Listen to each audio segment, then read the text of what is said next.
Então, aqui estou eu. Nunca me considerei muito bom em concertos. Sim, eu faço um pouco de marcenaria nas horas vagas, daí a existência desse galpão. Mas eu sou mais do tipo que constrói do que repara, e eu nunca aceitei um desafio do tamanho, escala ou complexidade mecânica de uma incubadora. Em algum momento, talvez por teimosia ou orgulho, decidi que o melhor a fazer seria desmontar todas as peças e remontar a incubadora do zero. E, claro, todas as peças internas se soltaram e se recusaram a se encaixar de novo. Cheguei à conclusão: consertar a incubadora está além do meu nível de habilidade.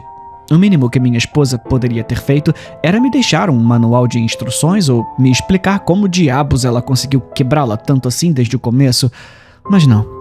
Porque, citando suas palavras literalmente, consertar é trabalho de homem. Então, nos últimos meses, eu tenho ficado aqui, preso nesse galpão com uma incubadora cada vez mais quebrada. Mas as coisas nem sempre foram assim. Se alguém acreditasse no destino, diria que o problema da incubadora começou com uma simples consulta médica. Foi no dia 12 de junho de 2023. Sentei pensativo numa sala de espera estéril, com os olhos fixos na plaquinha de madeira marrom. Doutora Anne Meads, ginecologista, obstetra. A melhor das melhores, segundo minha esposa. Problemas impossíveis merecem soluções impossivelmente boas. Quase saí de susto quando a porta se abriu de repente. Por favor, junte-se a nós. Sentei-me ao lado da minha esposa e observei seu rosto com cautela. Os olhos inchados e vermelhos, com marcas de lágrimas, diziam tudo o que eu precisava saber. A doutora limpou a garganta. Como eu estava dizendo para Maria, infelizmente, não há nada que possamos fazer. Do ponto de vista médico, é simplesmente... não é... Olha, o sistema reprodutivo dela não é... Os olhos da doutora hesitaram entre nós. Não é propício para o parto. Propício. Eu já havia ouvido isso inúmeras vezes. O corpo da minha esposa era considerado inóspito para o desenvolvimento de um feto. Incontáveis consultas, salas de espera e ginecologistas, e a resposta continuava a mesma. Inóspito. Nada foi explicado. Nenhum detalhe, nenhuma patologia, graças à insistente invocação da lei de proteção de dados por parte da minha esposa. E sim, claro que respeito a privacidade dela, mas imagine a frustração de pagar uma fortuna só para ouvir a mesma opinião de especialista repetida infinitamente. Inóspito. Que maldita charada médica. Você realmente não vai me oferecer, sei lá, fertilização in vitro, nem mesmo pílulas? É realmente impossível? A voz da minha esposa começava a tremer. Por favor, viemos aqui por você, em busca de ajuda. Meu marido pode pagar qualquer tratamento. Ele pode... Olha, calma e desculpa, mas não adianta insistir, aconselhou a doutora com uma voz neutra, apesar do tom solidário. Eu me perguntei quantas vezes ela já ensaiou uma conversa exatamente assim. Talvez um novo hobby, um animal de estimação. A interação social pode ser terapêutica. Para minha esposa, aquelas palavras simples eram como conselhos de sabedoria. Primeiro vieram as galinhas, depois um pequeno jardim para as galinhas com um galinheiro cor-de-rosa pastel e, claro, a incubadora. Precisamos dela para cuidar das galinhas, insistiu minha esposa, na primeira vez em que vi a incubadora de pouco mais de 1,5 metros parada de forma desajeitada num canto do galpão. Fácil para ela dizer quando foi comprada com o meu dinheiro. A minha esposa afirmava que essas novas adições à casa a ajudariam a concretizar uma gravidez. É uma energia materna positiva, ela dizia. Eu achava que ela estava completamente maluca, mas a minha esposa parecia florescer com esses novos brinquedos. Ela passava horas cuidando das galinhas ou trancada no galpão com a incubadora. Nossa nova ajudante doméstica, Carolina, prescrita para interações sociais, sempre acompanhava minha esposa pela casa, ouvindo seus longos desabafos e ajudando com as tarefas. As duas se davam como duas gotas d'água. Com a presença da Carolina, o clima na casa parecia levantar. E então, o impossível aconteceu. Em outubro de 2023, minha esposa engravidou. Mas a Carolina também. A notícia da gravidez da Carolina me deixou furioso inicialmente, porque ela tinha violado o seu contrato de trabalho, mas quanto mais eu pensava, mais achava estranho. Isso não faz sentido. Eu disse, confrontando-as. Ela tá sempre aqui em casa, e mesmo quando sai, tá sempre com você. Como diabos ela conseguiu engravidar? Ora, concepção imaculada, explicou a minha esposa, gesticulando febrilmente para os resultados do Google no seu iPhone. Não tá claro, Carolina. Concepção imaculada. Um presente de Deus. Toda a energia feminina da casa nos engravidou 2 vezes, o dobro de crianças. Que maravilha, é um duplo milagre. A minha esposa se recusava a reconhecer qualquer negatividade. Ela parecia realmente acreditar que nossa empregada era uma espécie de talismã divino entregue pessoalmente por Deus. Tão poderosa era a energia feminina dela que impregnou tanto ela quanto minha esposa. A partir desse dia, tudo passou a girar em torno da Carolina. Se minha esposa e Carolina pareciam próximas no começo, agora eram literalmente inseparáveis. Onde quer que minha esposa fosse, Carolina estava a no máximo 2 passos atrás. 2 gestações, 2 barrigas, 2 conjuntos de passos ecoando pelos corredores. Elas iam juntas às aulas de pré-natal, contrataram a mesma parteira, frequentavam o mesmo ginecologista, compravam os mesmos itens para bebê, todas as atividades das quais eu agora estava excluído. Consultas, reuniões ou aulas eram marcadas nos piores momentos, nas semanas mais atarefadas do meu trabalho ou quando eu estava em viagens. E aquelas que eu conseguia comparecer?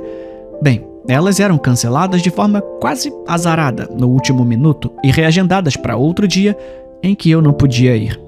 Parecia que estava sendo substituído no meu próprio casamento. Após meses sendo tratado como um estranho, eu finalmente desabei. Já estávamos quase no final da gestação e eu não havia ido a uma única consulta médica com a minha esposa. Tudo que eu queria saber era se ela e o bebê estavam bem. Isso não é pedir demais, certo? Então, durante meu intervalo de almoço, telefonei para a médica da minha esposa e soltei uma enxurrada de perguntas sobre o bebê. Qual era a data prevista, como estavam as consultas, o que eu poderia fazer para me preparar para a chegada do bebê. Eu parei para respirar. Houve um silêncio na linha. A médica suspirou profundamente. Você tem certeza de que ela tá grávida? Sim, claro que tá. Eu gaguejei, confuso. E então, outra pausa.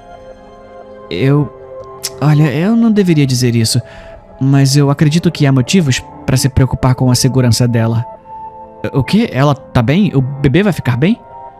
A Maria não pode ter um bebê. Ela fez uma histerectomia completa há 15 anos. Eu completei a jornada para casa, em silêncio, com o pé acelerado e os nós dos dedos brancos de tanto segurar o volante. Fiz uma curva, tropecei para fora do carro e parei repentinamente. Lá estava ela, minha esposa, parada serenamente na varanda da frente, embalando um pequeno feixe branco nos braços. Ela estava toda vestida de branco, com aquelas roupas pós-parto que ela me mostrou. Uma visão calma e fantasmagórica. Não sabia exatamente o que estava errado, mas algo não cheirava bem. Você chegou cedo. Eu já tô aqui. Tentei recuperar o fôlego. Ela olhou amorosamente para o bebê que embalava. Adorável, não é? Mas como? Como isso é possível? Amor, você não pode... Ela revirou os olhos. Você realmente não deveria sair por aí espalhando mentiras. Deixou um estrago enorme para eu limpar. Ela finalmente levantou o olhar do bebê, encarando-me com uma frieza que penetrou na alma. Ele tem os seus olhos, sabia? Eu não entendo. Esse não é o meu filho. Você não pode engravidar. Ela revirou os olhos de forma exasperada. Claro que eu posso. Acontece que, veja bem, uma seringa de tempero pode fazer muito mais do que você imagina. Você não vai acreditar nessa baboseira de concepção imaculada que eu inventei, né? Carolina. Eu respirei com clareza repentina. Era isso que estava faltando. A minha esposa hesitou por um instante. Onde é que tá Carolina? Desde que as duas engravidaram, Carolina não se desgrudava da minha esposa. Ela era a companheira, a seguidora, a sombra dela. O espaço ao redor da minha esposa parecia incomumente vazio. Minha esposa apertou os lábios num meio sorriso. Lá atrás. Saí correndo pela lateral de casa em direção ao quintal. tomado por um pânico abrasador. Algo estava errado. Muito, muito errado. Olhei freneticamente pelo quintal. A grama mostrava sinais de perturbação. Algumas áreas estavam completamente empapadas. Marcas frescas de garras riscavam o solo. Quase se podia traçar o caminho de pegadas pelo quintal, pesadas e desajeitadas. Quase era possível ver onde alguém caiu, lutou, rolou, onde cavou os calcanhares, onde tentou se arrastar para longe. De algum lugar distante, um som abafado de vinil tocando em um velho toca-discos começou a tocar. As árvores e arbustos estavam murchos e imóveis, com uma umidade pegajosa, como se algo pesado estivesse presente. O calor insuportável do verão fazia gotas de suor escorrerem pelas minhas costas. O ar estava impregnado de um cheiro metálico, doce e apodrecido. Não era o orvalho, nem a típica sensação pegajosa do verão. Não. O cheiro, a música, parecia vir do galpão. A música atingiu seu ápice quando eu empurrei as portas do galpão. Meus olhos se turvaram por um segundo. Tudo o que vi foi vermelho. Sangue, fresco, pegajoso, escorrendo, borrifado no teto, nas janelas, nas paredes, encharcando a estrutura de madeira, escorrendo pelo galpão e se espalhando pelo gramado. Sobre a mesa de trabalho, ferramentas manchadas de sangue. Um estilete, uma serra circular, uma faca de cozinha, um martelo, uma braçadeira. Pelo fio serrilhado da serra, ainda eram visíveis aglomerados de tecido e carne. Mas a maior parte da carne, pedaços de pele e porções irreconhecíveis de entranhas, jazia no chão, formando poças de sangue. E num canto do galpão, encostado na parede, estava um corpo em frangalhos e mechas de cabelo castanho escuro, emaranhadas, saindo por baixo de uma tábua. Carolina estava ali, no mesmo canto do galpão onde a conheci no primeiro dia. Só que agora havia muito menos dela nela. Queria gritar, mas nada saía. O parto foi duro com ela. A minha esposa apareceu por trás de mim. Os órgãos dela estão no chão, Maria. Eu sibilei. Isso não é um parto. Bem, minha esposa sorriu largamente. Eu não vejo problema nisso. Que porra tem de errado com você? As pessoas vão questionar, a agência, os vizinhos. Cadê a sua empregada? O que aconteceu com a Carolina? Como é que a gente vai responder isso? Comecei a entrar em pânico, sentindo o peso da realidade. A minha esposa inclinou a cabeça, com os olhos arregalados na mais fingida inocência. Que empregada? Nem me lembro de uma empregada. Viu? É fácil. Meu Deus, eu murmurei, lutando para não vomitar. É tanto sangue. Não podemos simplesmente deixá-la aqui. Ela cumpriu a sua função. Minha esposa suspirou e deu de ombros com indiferença. E eu fiz a parte difícil. Você não fez nada, tá? Então, agora pode limpar a bagunça.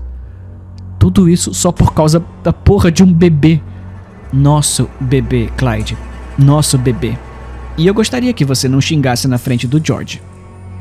Maria virou os saltos e voltou para dentro. Olhei novamente para Carolina.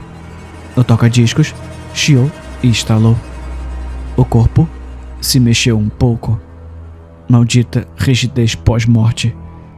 Eu vomitei no chão do galpão. Acontece uma coisa estranha quando as coisas se desfazem. Por mais que você tente encaixar tudo novamente, nunca mais fica igual ao que era. Talvez seja por isso que poucas pessoas optam por remontar corpos para descarte. Então, não sei por que continuo tentando.